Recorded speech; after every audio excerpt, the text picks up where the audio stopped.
We have this pandemic going on in America that I think many of us can agree is not focused on the people, though those are the ones being affected the most.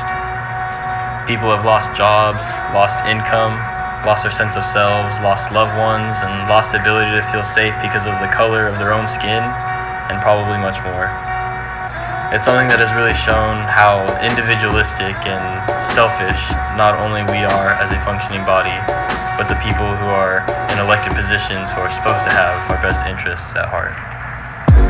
A lot of these ideas are very complex and have created this disconnect between the people and the education behind the issues. How medical racism has been plaguing the black community for years on end, how wearing a mask for the safety of others and yourself is one thing that can get us out of this pandemic and is not meant to cause harm.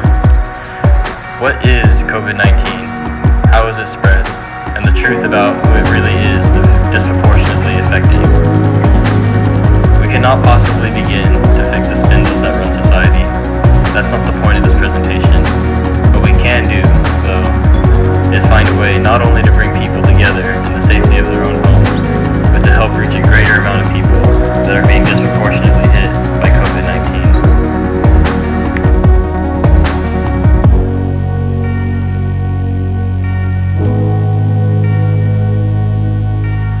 COVID testing sites in low-income areas where internet and Spanish speakers are not readily available, as well as free COVID testing, would be able to reach more people if they receive more money. The testing site I was at was in a tiny parking lot. We had to fight to even receive the tests because bots would steal them. People would wait for hours in their cars in this tiny parking lot with only 12 of us available to help, and maybe a quarter of us able to help the Spanish speakers. Lots of people shared their frustrations with having to wait and get COVID tested. They hadn't been able to work for weeks, and they didn't have internet access to even be able to find a way to reach these testing sites. They have to see a doctor in order to get their child tested. Lots of people would have to leave in the middle of the line to get back to work. Volunteers were under tents in the sun with minimal computer access to be able to get more appointments per vehicle. The Wi-Fi was spotty since it was a portable router. It was shared that this is what they were able to do with only county funding, and only for 3 short weekends.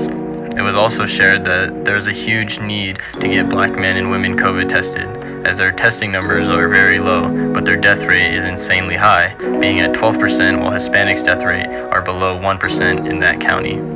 There needs to be more outreach, more education, more help, more available testing sites. To create a White Coats for Black Lives virtual benefit concert, where the profits will go directly towards a COVID testing site in a predominantly black, low-income area in California, to be able to reach and help more people of color.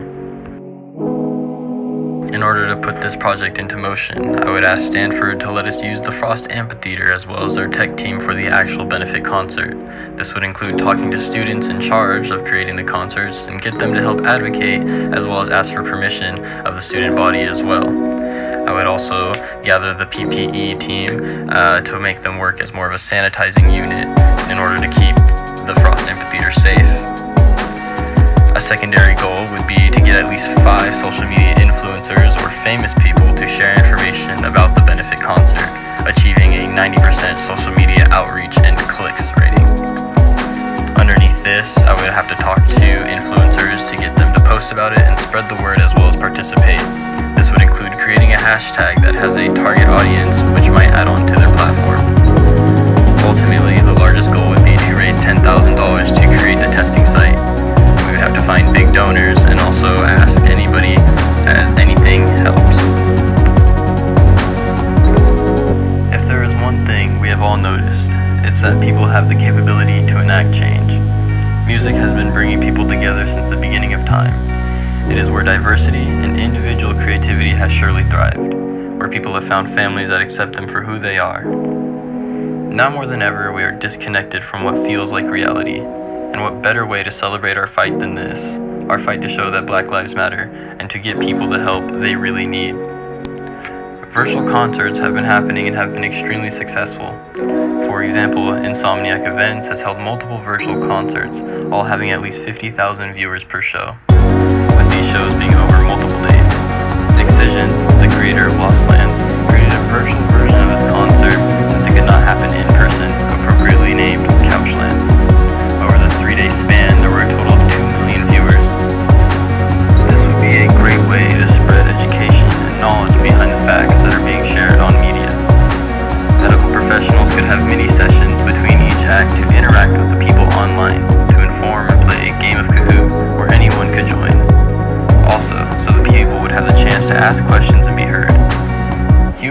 do well in isolation. There is a need for human connection. We scientifically need contact to survive, especially in the social climate we are in right now. There is a need to feel like we are part of something that is going to help people immediately.